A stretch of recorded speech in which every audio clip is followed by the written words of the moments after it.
இன்னொரு பீஸ் பண்ணுவோம். பீஸ் 50 ரூபா. 50 ரூபா. பரவாயில்ல வைங்க.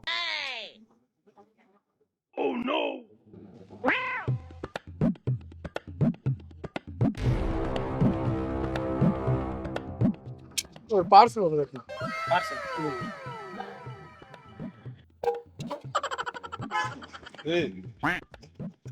பார்சல் யாருக்கு? முட்டோயின் தம்பி பார்சல் யாருக்கு? நீ பாட்டு வாங்கிட்டே இருக்க? உன்னதானே பார்க்குறேன். நீ பாட்டு வாங்கி சாப்பிட்டுட்டே இருக்க? என்னண்ணே வாங்கிட்டே இருக்கா? நீ பாட்டு கொடுத்துட்டே இருக்கா? கேட்ட கொடுக்காத. ஆமாம், ஒரு சாப்பாடு வாங்கிட்டு இன்னும் வாங்கி சாப்பிட்டுட்டு இருக்கான்.